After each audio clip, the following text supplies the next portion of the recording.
Welcome, Kimberly and Georgia. Thank you so much for being here today to talk to us about ageism. It's a very important topic. The two of you are experts with the Arrowhead Area Agency on Aging, who have done a lot of public promotion and awareness around this issue. And I'm so glad that you're here today as a part of Duluth Aging Support's community conversations. I'm Mimi Stender, the Executive Director of Duluth Aging Support. Kimberly, would you introduce yourself? Yes, hi, my name is Kimberly Scanlon, and I'm a program developer with Arrowhead Area Agency on Aging. And Georgia? Hi, everyone. My name is Georgia Lane, and I am a program planner with Arrowhead Area Agency on Aging. Thank you. So I think we want to start our conversation by talking a little bit about aging trends. Is that right, Kimberly? Yeah, absolutely.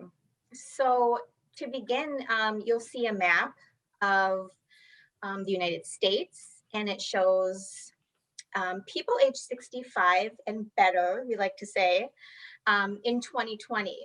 And if you look at Minnesota, you'll notice that it's the second to darkest color. So that's stating that there's 16 to 17% of the population is 65 or better. But what you don't see in this particular map is a comparison to 2010, which was a really important year because the baby boomer generation began to turn 65. And back in 2010, the color of Minnesota was actually, I believe, the lightest. So we were more in that like 14 to 15% range. Mm-hmm. And so just in 10 years, you can see how much has changed. And one really important thing to note is that we're always looking forward to 2030, where the baby boomer generation will begin to turn 85. So there's this preparation that we've had for years. But an interesting fact is that Minnesota is already at a point in which our older adults, there are more older adults than there are school-age children. So right now, our aging trends show that we aren't just in a preparation state, we are in this moment where these conversations about ageism should happen to go along with all the services that we're trying to put in place, etc. Right. Do you want to home in specifically on the demographics of Minnesota? So on this slide, it's comparing 2015 to 2030. And 2030 was that big year that I mentioned that we're typically preparing for, but Minnesota's already there. So in the Arrowhead region, we have Coochin, Itasca, Aiken, Carlton, St. Louis, Lake, and Cook. And as you can see on this little map that they have in the middle, a color guide, the top is 20% or less, and it goes further and further up until you reach 35% or more. Now, the majority of our region in 2015 alone was kind of in that brownish range, that second to last color. And when you see 2030, every single one of our counties is in that brown or orangey color. So again, just within a couple of years, 15 years, you can see the changes that are taking place in our demographics. And so it really goes to show that a lot can change in a year, 2 years, 3 years going forward, and that there's a lot of work for us to do still, especially since I did mention that we already have more older adults than school-age children. So with these trends and our region specifically, the Arrowhead region, we're already in that 28% to 35% or more. So that equates to a ratio of about 1 in 4 Minnesotans is an older adult. Is that correct? An older adult over the age 1 in 5. So in Duluth, I guess St. Louis County specifically, 2020 marked the year where we have 20% of older adults 65 and older. Okay. And we have about not quite 19% of people who are 18 and under. So Okay. it really has been a tipping point. And I think often when we think about our planning or the work that we do, we often think about families and children and youth and how we can provide, things in community for them and engage them in community. When really, when you look at our demographics, we have more older adults than we do children 18 and under. So it is pretty significant. And this year, 2020 was remarkable for many things. We'll remember a lot of things about it. And I think the little known fact is that our aging demographic did shift in that year. 100 years ago, it was 1 in 10. Think about 1 in 5 or 1 in Right. 4. Yeah. So the World Health Organization has defined ageism. Other organizations have as well. Do you want to talk a little bit, Kimberly, about the definition of ageism? Yeah, so the definition has been defined and redefined over time as researchers and organizations try to tailor it to their needs, whether it's a presentation or something to put on their website or whatnot. And so this was one really good definition out there. It's not the only one.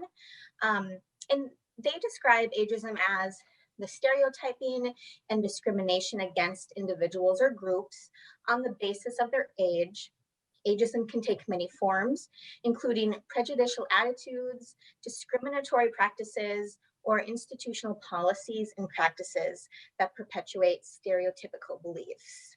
And one really cool thing that we've heard, it being called ageism, is the absurd prejudice, because all of us, if we're lucky enough, will hopefully someday become, not hopefully, but if we're lucky enough to become older, then we'll be the target of that prejudice. So it's a little absurd when you think about it.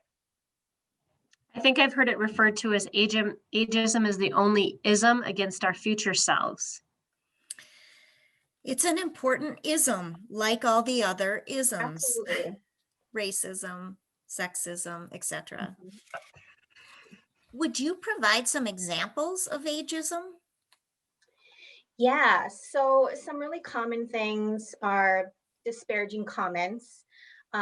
For instance, if you make a comment about how slow somebody is crossing the street. Also, you can see it in the workplace.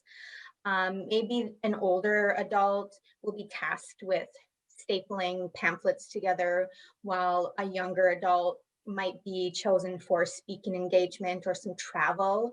You also see it in greeting cards. We have the famous over the hill cards. You might see it on beauty products. It's okay if you want to minimize the wrinkles in your appearance, but they often use terms like the fight against aging. And we don't want people to think that it's this battle that we have to win. If it's a product you want to use, that's okay. But we should really worry about the wording that we're using, like fight against aging. Also, we've done it in the aging field as well. We used to have terms like the silver tsunami. Yeah. And it creates this vision of aging being compared to a natural disaster. And I think that once upon a time, we really needed to talk about this urgency to put services in place for older adults. But what we didn't realize is that we were creating this poor image of aging at the same time. So like you said earlier, it kind of goes back to that reframing of aging and really making it more of a positive thing, or at least something that we can feel comfortable talking about and going through, and not just dreading it and fearing it. Well, earlier you had talked about some examples of ageist marketing, and you had mentioned the greeting cards. I think we showed one already. But what kind of messages do we want to see? Yeah, so something that we would love to see is, say, for instance, okay, so there was the slide of the coffee cup and napkin. Yeah. Aging is not a disease, it's an opportunity. This could easily just be put into a work presentation at the end or the beginning. Sometimes you just put a little like joke or something for people to view as they step into the room or whatnot. Or you could have a greeting card that says, just remember, once you're over the hill, you begin to pick up speed, rather than making it about like, oh, am I going upstairs or downstairs? I can't remember, Yeah. or if your wrinkle cream had this beautiful woman with the awesome sunglasses on it that said wrinkles should merely indicate where smiles have been. And like I said, if you want to minimize your pores or your wrinkles or discoloration, that's okay. It's just the wording about it. We don't want to feel shameful for having them or not having them. We just want you to know that you're good at any age, and the messaging should be more positive. Agreed. There's an impact on health as well with ageism. Do you want to talk a little bit about that? Yeah, absolutely. So, like the slide says, ageism has harmful effects on the health of older adults. And one of the most interesting things that I learned this year was this first pinpoint here is that research has shown that older adults with negative attitudes about aging, they may live 7.5 years less than those with positive attitudes. So we try to dismiss sometimes the whole idea of positive thinking because it just seems too like it's not going to work. But research has actually shown that positive attitudes about aging could prolong your life 7.5 years. I just think that's incredible. Um, also, ageism has been shown to cause cardiovascular stress, lowered levels of self-efficacy, and decreased productivity. So just alone, like that thought of I can't do it which brings me into another one, can bring on this self-fulfilling prophecy in a way. Your attitude alone could impact how stereotypes keep going, of social isolation. We always think of this cognitive decline, lack of physical ability, and economic burden. And that could potentially be true in some cases. We don't want to say that there are no negative effects of aging at all, but this goes to show that that socially ingrained ageism can cause some of these things. So it wasn't necessarily going to be there on its own. It can be caused by these socially ingrained ageism comments and stereotypes. There's Yeah, and I also, think that just piggybacking on what you said, Kimberly, it really yeah, makes sense. If you have somebody who, has let's say they have a heart attack or they have a fall, and they're not quite where they used to be, but then they right, start to think, well, I'm old. This is right, what happens when you're old. I don't want to get out and exercise, so it starts to be this downward spiral where they are like, well, this is what I'm supposed to do when I'm old, or this is what's supposed to happen. right, Or you see folks who will retire at 65 or whenever, and fairly still young folks who have a lot of years ahead of them, and they really lose a lot of their you will see their health decline because they lose a sense of purpose. They yeah, lose whatever activities, they lose their social connections. And so that also gets to be a downward spiral when we've had kind of made these, expectations, and then people internalize them because it's all that we know. And I think the other thing that we've talked about over the last few discussions is, when life expectancy used to be 69 and you retired at 65, you really didn't have that many years to figure out what you wanted to do with yourself. Now, when our life expectancy is at 79, that gives you another 10 years. Many people live into their 80s, 90s, even 100s. That's a heck of a lot of time to figure out what you're going to do with yourself. right, and So enjoy it. instead of thinking of it as retirement and checking out of society, it's just another life stage. So similar to what we do in our 20s and 30s, and then as we get into kind of 40s and 50s, they're different things. There's different places that we fit in society when we're at these different life stages. And so as people are living longer, we need those folks to stay engaged. They bring so much value to our community and to our workplaces and to our children. We can't just look to this whole segment of our population, which is just increasingly growing and is going to continue to grow, and expect that we're still going to treat them like they were, like it was when they were only living to be, life expectancy was at 69 years old. So we have a Yeah. whole new opportunity, I think, to engage folks while they're in that, end of like the last, 10, 20 years that they have a ton to contribute. And those same attitudes are kind of pushed onto our workforce as well, with constantly, I guess, fearing almost to go into long-term care or some, health um, related field, aging in general, because you just think, I'm going to be dealing with people's attitudes or physical cares. It's going to be hard, lots of this, that, and so our workforce really suffers from those attitudes as well. We have them on ourselves, and then we have them on others. And so we have a hard time filling job positions. Paid care workers are hard to find because of that stereotypical belief that it's just too hard of work, not vibrant work. It's dreadful work and things like that. Yeah. Well, there's no doubt that adults 50 and older have a tremendous impact on our economy. We know that they inject some $4.6 trillion a year in spending on consumer goods and services. And I think what's shown in that slide is that collectively, the US population 50 and older would be the world's third largest economy in GDP in trillions. And I think this was data from 2012. So you can just anticipate that that's going to continue to grow as older adults grow. So it's really amazing to think, number one, how much they contribute to our consumer goods and services in the economy. And that also includes healthcare services. And on the flip side, we know that they are consumers. We also know that they are workers. So knowing that we do have a workforce shortage in our country, particularly related to healthcare, and businesses in general, we need to think about how does our economy optimize the skills, the talent and the energy, all the experience that older adults bring. They can bring a tremendous amount to the workplace. When you get new generations coming in, they hold that institutional knowledge.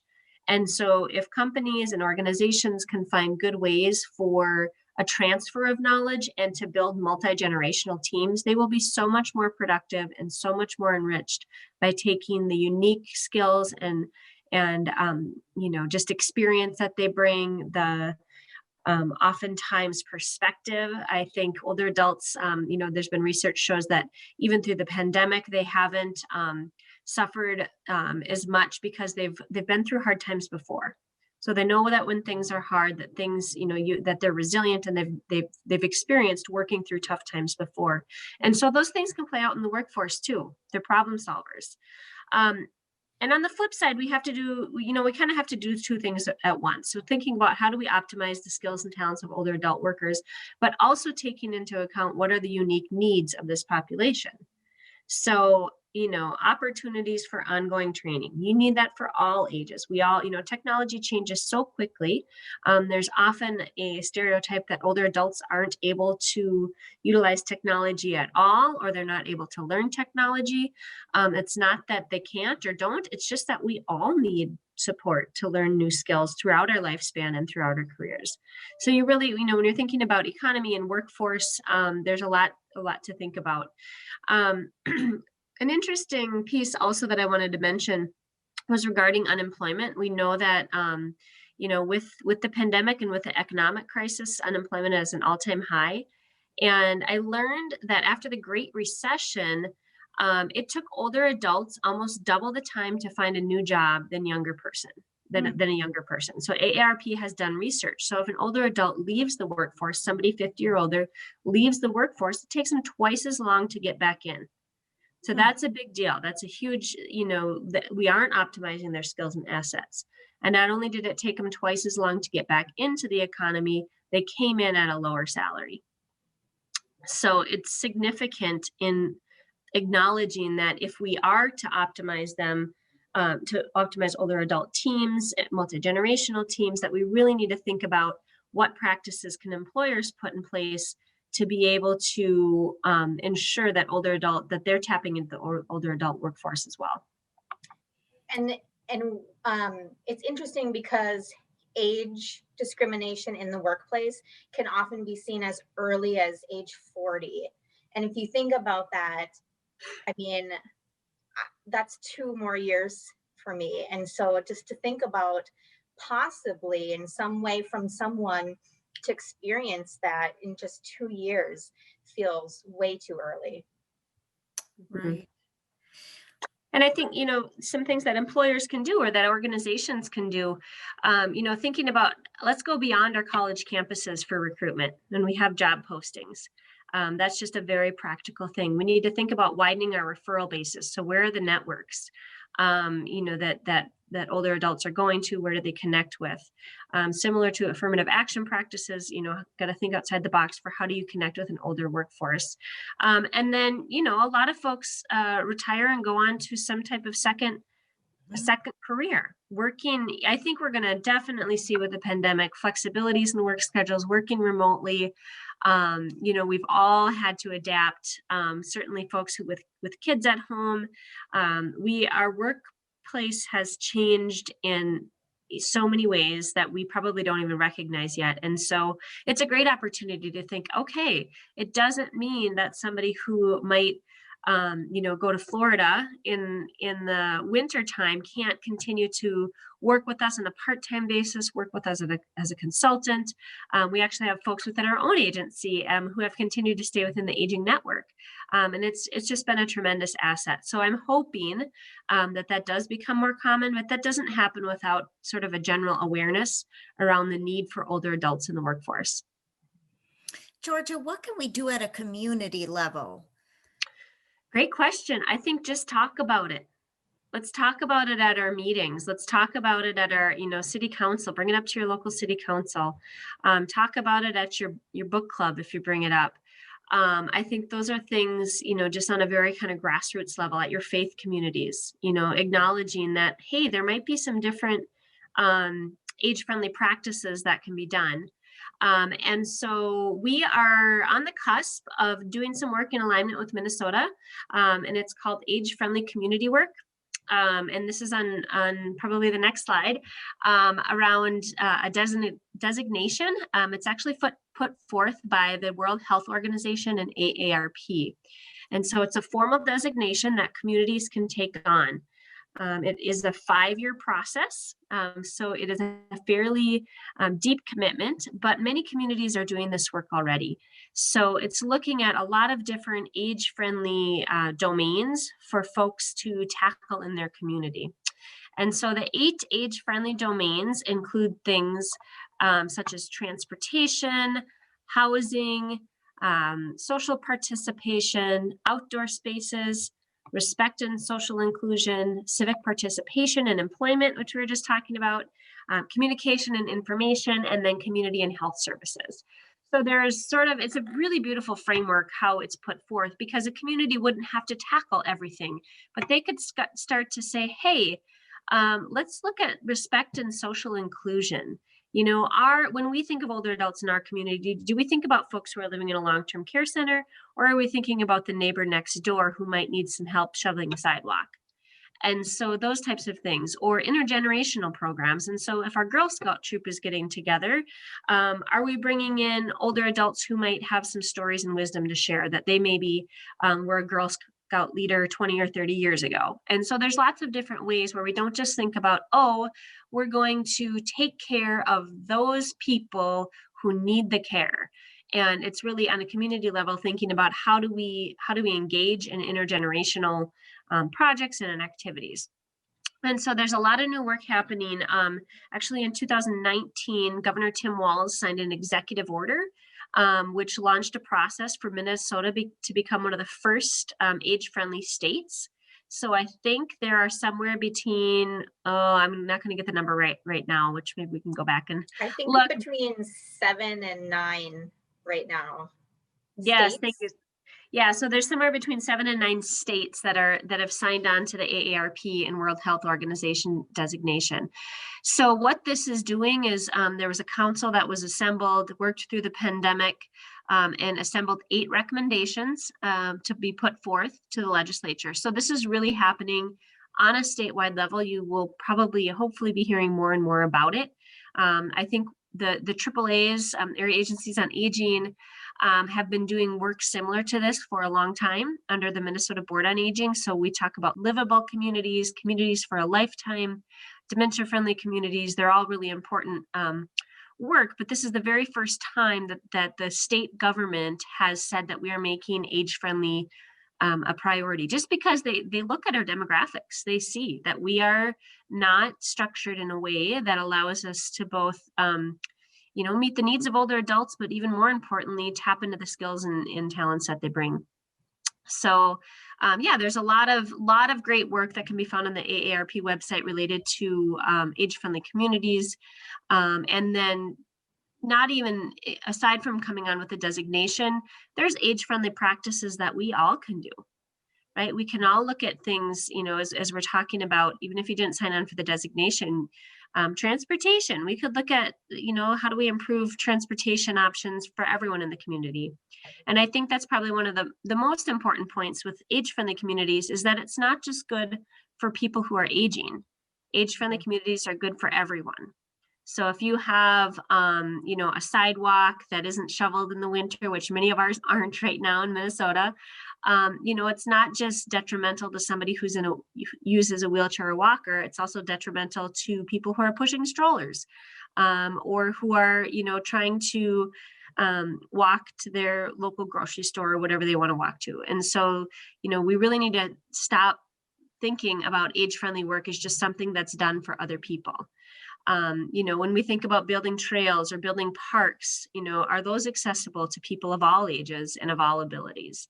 So really, it's not just, like we said before, it's not just about that one ism of ageism. It's really inclusion and equity for everyone in our community. Right. I think too, it's really important. We hear a lot these days about really looking at your own biases. And it goes the same for aging and ageism. There's a lot of things that even as, professionals, we can learn. We got to keep learning, keep refreshing the knowledge that we take in, because it changes over time. Like I was saying with the silver tsunami, or even like the terminologies we use, where once upon a time, using the term elderly maybe was acceptable. It's not so acceptable anymore. Just dropping the ly and using the term elder is a lot more acceptable these days. So checking our biases and making sure that even if you think you know a lot, there's still a lot more to learn.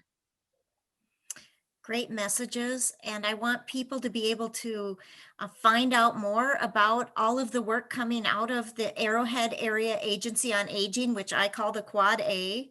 Yep. So where does somebody go to access your information? Yeah, Kimberly? great question. Oh, sorry, So Georgia, go ahead. you can find us on Facebook if you search Arrowhead Area Agency on Aging. We also have a website called arrowheadaging.org. Our general email is aaainfo@ardc.org. But so I think that's probably one of the easiest ways to get a hold of us. Certainly Kimberly and I are happy to provide our emails and contact info as well, if that's helpful. We have got just a really great team of folks, colleagues, Kimberly and I, that work on planning, that work on grants management. We also have a phenomenal team of folks that work our senior linkage line and do direct service with return to community work and community living specialists. So we have a lot of dynamic work, a lot of interesting work. We like to be in touch with what's happening in communities. We're happy to talk to any type of business, affinity group, local governments, anything like that, to talk more about aging demographics. I'm sure, as you can tell by this video, we love to talk about it. So we'd have a lot more to say if anybody's interested in talking to us. The Quad A does a lot of work, but a lot of it is behind the scenes. So general person in the community is not aware of all the good work that you do. So thank you so much for coming today and sharing a little bit about that, and really shedding a light on this important topic of ageism and how we can combat it. Thank you so much. Yeah, thanks for the opportunity. This was fun. Yes, and very important and needed. Thank you.